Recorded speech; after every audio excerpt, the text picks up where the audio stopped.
네, 오늘 투자 알고리즘 시간은 FR 자산관리 길건우 대표와 함께합니다. 어서 오세요. 안녕하십니까. 네, 대표님 반갑습니다. 이게 참 지겨울 수도 있는데 오늘도 조선 방산이거든요. 근데 시세가 너무 좋으니까 사실 안 할 수가 없습니다. 첫 번째 알고리즘 확인하시죠. 첫 번째 알고리즘은 바로 JP 모건입니다. 그 K 방산에 대한 매력도 계속 부각되고 있죠. JP 모건이 한화 에어로스페이스 목표 주가 95만 원으로 상향 조정했고요. 오늘 아침에 네. 다올투자증권에서도 한화 그룹주에 대한 시선을 굉장히 긍정적으로 보냈는데 무려 목표 주가 100만 원으로 상향 조정했습니다. 대체 어디까지 갈런가? JP 모건이 이렇게 좋게 봤다는 건 끝물이 아니라 지금도 탑승해도 늦지 않았다. 이렇게 봐도 되겠습니까?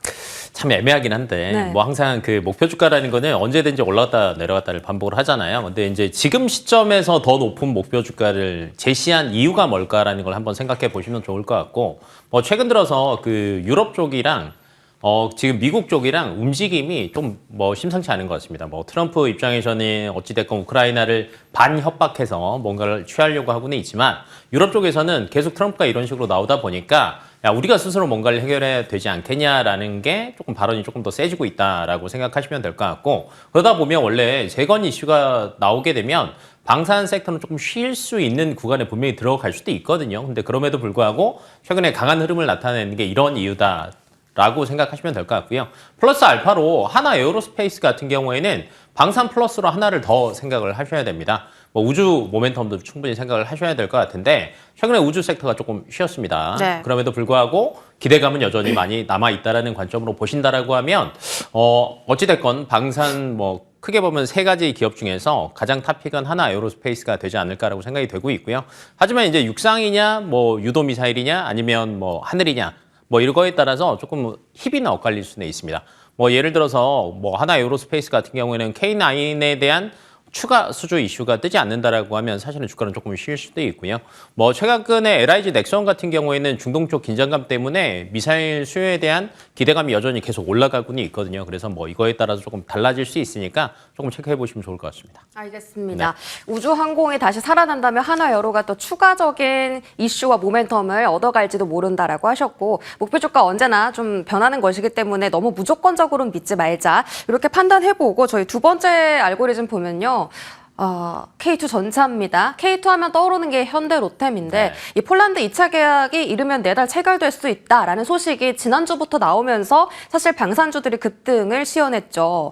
현대 로템은 지금 경고 종목입니다. 네. 그래서 이제 대신 오르는 게 부품 만드는 한화 시스템이고, 네. 이들에 대한 흐름을 어떻게 평가해야 될까? 만약에 경고가 해제된다라는 걸 감안해서 현대로템에 좀 들어가야 되는지, 아니면 좀 부품 쪽으로 봐야 되는지, 일단 상단은 열어두는 게 맞아요? 열어두는 게 맞을 것 같습니다. 뭐 굳이 이제 뭐 중형주 단으로 가는 게 맞냐, 대형주 단을 그대로 유지하는 게 맞냐라는 걸 이제 한번 고민을 해보시는 게 좋은데, 저는 둘 다 나쁘지 않다고 봅니다. 뭐 하나 시스템이 하는 역할과 현대로템이 하는 역할은 조금 다르다고 보고 있고요.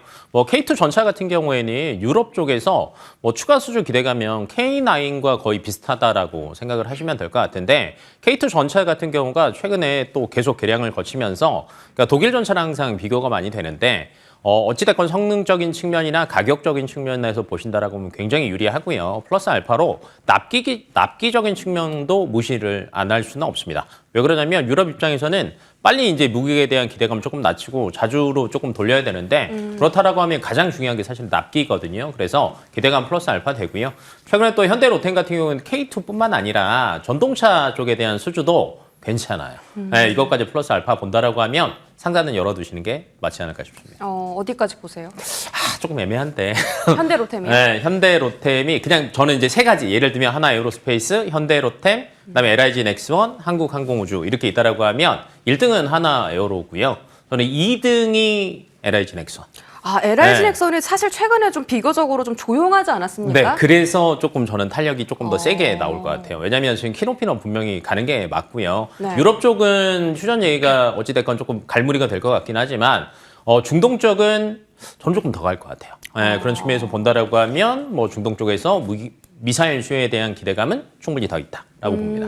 알겠습니다. 하나 에어로와 LIG 넥스원 참고해서 보시죠. 다음 알고리즘 확인해 볼까요? 네. 자, 조선으로 넘어가서 엔진입니다. 앞서서 말씀드렸듯이 지금 엔진사가 슈퍼사이클에 진입할 거다, 초호황이다라고 이야기가 나오는데 사실 엔진이 그동안 좀 부진했던 게 아무리 엔진을 비싸게 팔아도 네. 이 큐가 한정되어 있었어요. 근데 이제 이 큐가 늘어나기 시작했다라는 것이 포인트입니다. 현대 마린 엔진이 벌써 조선사의 그 이익을 뛰어넘었대요. 매출도 2배 급등. 지금 구간도 매력 가능합니까? 접근 가능합니까? 참 부럽긴 합니다. 엔진 너무 잘 가긴 하는데 여기서 이제 더 갈 거냐를 물어보신다라고 하면 저는 조선 섹터랑 비슷한 노이즈가 생길 수도 있다고 봅니다. 어떤? 조선 잘 갈 때 저희가 야 더 간다 더 간다 더 간다 했는데 요즘에 어때요? 야 너무 많이 올랐어. 네. 그리고 3월 말이 되면 뭐가 시작이 됩니까?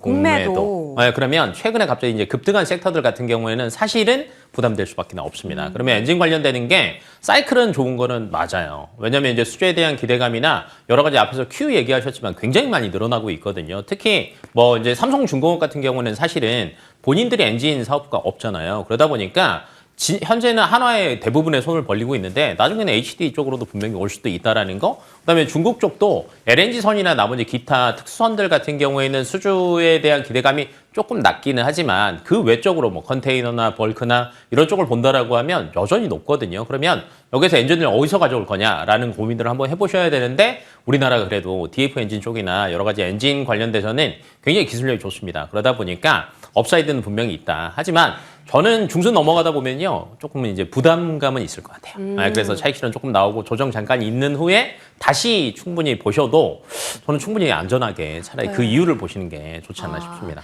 고밸류 부담이라는 그 이슈가 엔진 쪽에도 적용될 수 있다라는 말씀이셨고 그럼 오늘 2% 하락하고 있는 삼성중공업 쪽은 어때요? 말씀 주신 것처럼 엔진 사업부가 없어서 떨어지는 건지 아니면 그냥 너무 많이 올라서 그냥 조정이 나오는 건지 그 조정의 성격을 알고 싶은데 매수 기회입니까? 저는 뭐 앞에서 조선은 그 엔진 쪽은 조금 두고 보자라고 말씀드렸잖아요. 근데 삼성중공업은 지금 보셔도 괜찮을 것 같아요. 이윤직선 삼성중공업 같은 경우는 여러 가지 이슈가 있지만은 어찌됐건 HD그룹이나 한화그룹에 비해서는 영업이익률에서는 조금 떨어질 수도 있어요. 그러면 이 영업이익률을 플러스 알파일 수 있는 게 뭐가 있을까를 한번 고민을 해보셔야 되는데 최근에 이런 얘기도 있습니다. 고래 대신에 연어다. 알래스카 뭐 얘기 나오고 있죠. 그러니까 LNG 프로젝트에 트럼프가 정말 진심이다라는 걸 보실 수 있을 건데 LNG 프로젝트에서 뭐 강간, 피팅 이런 것들도 있지만 FLNG도 있습니다. FLNG도 삼중이 강자죠. 3중이 1등입니다. 그리고 2등이 이제 중국조선사 위조선사였고요. 그 다음에 이제 하나오션이었거든요. 근데 위조선사가 이제 제재 때문에 빠졌어요. 그러면 가장 큰 뭐 납품 이력과 안전성을 가지고 있는 삼성중공업이 여기서 이익률을 올릴 수도 있습니다. 그런 측면에서 본다라고 하면 업사이드는 플러스 알파인 거는 저는 삼성중공업이 훨씬 더 엔진보다는 매력적이지 않을까. 그리고 이제 공매도 앞에서 잠깐 얘기했지만 3중이 공매도로 크게 빠질 일은 저는 없다라고 봅니다. 공매도 리스크도 벗겨나가면서 이제 모멘텀 확실히 있는 삼중 쪽이 조금 더 매력적이다라는 답변 해주셨습니다. 자, 마지막 알고리즘 확인하시죠. 한화그룹주고요. 자, 시총이 무려 40조에서 75조 원까지 올라갔는데 채 1년이 걸리질 않았습니다. 오늘도 뭐 한화 지주사, 시스템, 오션, 에어로스페이스 다 신고가고요. 외국인은 지금 한 10시 30분? 10시부터 매도 전환했거든요. 그룹주 전부 다. 이게 고점 신호인가 아니면 다시 한번 내일장을 위해서 체력을 비축하는 건가 싶은데 어떻게 보십니까? 지금 외국인 매수에 따라서 일희일비 하시지는 않으셔도 될 것 같아요. 왜냐면 이제 최근에 그 외국인들이 굉장히 방망이를 우리나라 국내 투자자보다 더 짧게 잡는 것 같아요.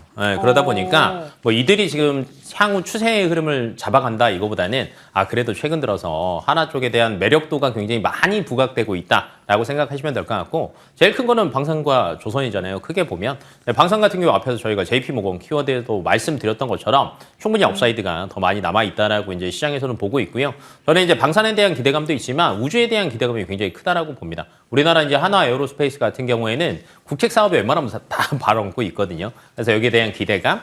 그다음에 이제 한화 오션 같은 경우에는 최근에 그 미국 쪽에서 처음에는 MRO에 대한 기대감만 있었는데 이제 군함에 대한 기대감까지 플러스 알파가 됐다라고 보시면 되는데 미국 쪽에서 매년 그 군함만 43조 정도를 발주 넣는다라고 얘기를 하고 있거든요. 뭐 다 우리가 가져올 수는 없겠지만 거기서 어느 정도는 충분히 가져올 수 있다라는 게 있고 하나오션의 가장 큰 장점은 MRO까지 현재 필리조선소를 통해서 하고 있잖아요. 네. 그러다 보니까 이것까지 이제 부각이 된다라고 하면 업사이드가 더 있다라고 이제 외국인이 판단을 하는 것 같아요. 그러다 보니까 조금 한화그룹주 같은 경우에는 장기적으로 보셔도 저는 괜찮지 않을까. 알겠습니다. 네. 단기적 접근은 가능하다라고 보셨고요.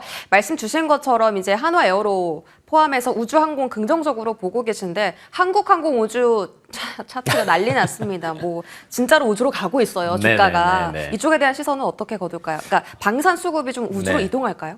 이게 저는 대만 쪽이 노이즈가 빨리 나와야 된다고 어떤 봅니다. 노이즈요? 네, 어찌됐건 이제 미국이랑 중국이랑 지금 여러 가지 이제 관세로 지금 싸우고 있습니다. 예. 이게 어느 정도 해결이 된다라고 하면은 뭐 해결은 안 되겠지만 꾸준하게 이제 미국 쪽에서는 계속 제재를 가하긴 하겠지만 어찌됐건 뭐 한 4월, 5월쯤 넘어가면 저는 분명히 대만 해역 쪽 얘기는 또 나올 것 같아요. 네, 그렇다라고 하면 한국 항공우주 같은 경우에는 어찌됐건 경비행기에 대한 수주가 굉장히 많아야 되는데 이쪽 해역은 지정적인 특성상 한국 항공우주가 유리합니다. 네, LIG 넥슨과 그런 측면에서 본다라고 하면 LIG 넥슨은 최근에 어찌됐건 주가가 다른 3사 거의 키높이에 비슷해요. 근데 한국항공우주는 계속 밑에 있었단 말이에요. 그러면 분명히 올라갈 수 있는 업사이드는 분명히 있다. 근데 다만 시기가 언제일지는 저희가 잘 보고 대응을 하셔야 될 것 같아서 근데 의외로 이제 다른 방산 주요 3사가 주가가 조금 조정이 나올 때 한국항공우주로 충분히 돌아갈 수 있다고 보거든요. 네, 그럼 이제 시점으로 본다라고 하면 3월 말, 4월 초 이때부터는 한국항공우주를 조금 보셔도 저는 개인적으로 되지 않을까 싶습니다. 대략 전략이 나왔습니다. 네. 지금 한화에어로 LIG 긍정적으로 보셨고, 예, 그 다음에 3월 말, 4월 초 공매도 시작되고 나면 이제 한국항공 우주 쪽으로 시선 돌려보자. 이런 흐름 한번 잡아보시면 좋겠고요. 두 번째 알고리즘 체크하시죠. 반도체입니다. 자, 반도체 일단 첫 번째 키워드는 브로드컴이고요. 지난주에 호실적 발표하고 나서 온디바이스 AR 종목들의 좀 급등세가 나왔습니다. 다만 반도체주가 전반적으로 상승하는 분위기는 아니었어요. AI 수요가 견고하다라는 건 저희가 확인을 했잖아요. 네. 언제쯤 분위기가 반전될 수 있을까요? 지금 트럼프의 말말말 우리가 얘기 많이 하잖아요. 또 굳이 좋은 얘기 알래스카 얘기하면서 거기서 네. 또 반도체 칩법을 왜 또 얘기를 하는지 이해가 가지는 않지만 어찌됐건 지금 여러 가지 측면에서 본다라고 하면 계속 그 딜 자체를 우위를 가져가기 위해서 여러 가지 전략을 펼치고 있다라고 생각을 하시면 될 것 같고 어찌됐건 트럼프 입에서 계속 이런 얘기가 나온다라고 하면 반도체 섹터 같은 경우는 조금 주춤할 수밖에 없고요. 다만 이제 반도체에서 크게 발목을 잡았던 게 저는 삼성전자, SK 하이닉스를 기준으로 본다라고 하면 레거시 쪽이거든요. 네. 그러니까 이번에도 어찌됐건 실적 자체가 조금 기대감이 레거시 쪽이 많이 떨어진 게 중국 쪽에서 아직까지는 공급량이 조금 더 나오다 보니까 D램 가격 자체가 아직은 더 빠질 수도 있다. 그리고 반등하려면 시점이 조금 걸릴 수도 있다라는 얘기가 나오는데 이번에 저번 주죠. 중국에서 이제 양해가 되면서 여러 가지 뭐 투자에 대한 거 아니면 기대감에 대한 이야기들이 많이 나왔는데 여기서 이구환 시인을 조금 더 저는 강화하는 움직임들을 체크해 보신다라고 하면 네. 의외로 글로벌 쪽으로 나오는 D램 공급량이 조금 줄어들 수도 있다. 그러면 레거시의 기준이 이제 D램 가격 자체가 하방이 경직될 수도 있거든요. 그러면 의외로 반등은 빨리 나올 수도 있다라는 관점으로 보신다라고 하면 저는 괜찮을 것 같은데 단기적으로 사실은 지금 가슴이 너무 다들 아프셔가지고 이미 또 들고 계신 분들이 많아서 지금 시기만 기다리시는 것 같아요. 그럼 이때는 딴 거 필요 없고요. 우선 기다리시는 게 맞습니다. 왜냐면 이제 흔히 얘기하는 그래 조금 더 가격 싸졌을 때 조금 더 사둘까라는 거는 저희가 너무 불확실성에 베팅을 하는 것 같아요. 네. 왜냐면 어찌됐건 트럼프 쪽에서 미국 쪽에서 정확하게 가이드가 딱 나와줘야지 추세적으로 아예 상승으로 바뀔 수 있거든요. 그러니까 지금은 그냥 두고 네. 보자 라는 측면으로 보시는 게 좋을 것 같아요. 알겠습니다. 추세적인 상승은 네. 좀 기다리자라는 판단. 자, 두 번째는요, 에이직입니다. 브로드컴 하면 이제 에이직이고, 네. 실제로 뭐 퀄리타스 반도체, 제주 반도체 이런 종목들이 지난주 금요일에 급등을 했었는데, 유진투자증권 쪽에서는 또 2시간 전에 이런 얘기했어요. 브로드컴보단 엔비디아다. 살 거면 엔비디아 봐라. 그럼 대체 우리는 HBM 그리고 에이직 어떤 쪽에 이제 기회를 잡으면 될까? 둘 다 봐야죠. 어떻게 이제 둘 중에 하나가 무조건 바스켓으로 간다라는 담나요? 거는 조금 애매한 것 같아요. 네. 왜 그러냐면 이제 작년에 상반기까지 2년 반 동안의 상승률을 가져간 엔비디아냐, 아니면 작년 하반기부터 급격하게 올라가기 시작한 브로드컴이냐를 보신다라고 하면 브로드컴 실적만 보신다라고 하면은 기대감이 훨씬 더 크죠. 네. 그런데 중간에 항상 엔비디아가 신제품을 내놓는 속도가 만만치 않습니다. 네, 그러면 이제 지금 빅테크 입장에서는 지금 자체 칩을 브로드컴이랑 계속 개발하고 있다라는 얘기는 계속 나오고는 있어요. 근데 이게 정확히 언제 나올까가 저는 굉장히 중요하다고 봅니다. 이게 만약에 차일피일 미뤄진다라고 하면 또는 엔비디아가 지금 계속 신제품을 내놓는 거에 비해서 성능이 너무 못 따라준다라고 하면 ASIC 자체는 사실은 굉장히 쉴 수도 있거든요. 근데 이제 여기에서 이제 포인트는 삼성전자가 얼마나 빨리 12단에 대한 거 아니면 HBM4에 대한 얘기들이 안정화된 게 조금 나오지 않느냐에 따라서 저는 이제 빅테크 기업들이 자체 칩을 개발할 때 금액적인 측면이나 납기적인 측면까지도 고려를 분명히 해야 된다라고 보거든요. 그래서 둘 다 보시는 것은 맞으나 지금 이제 주가적인 매력도를 본다라고 하면 엔비디아 많이 빠졌잖아요. 담자.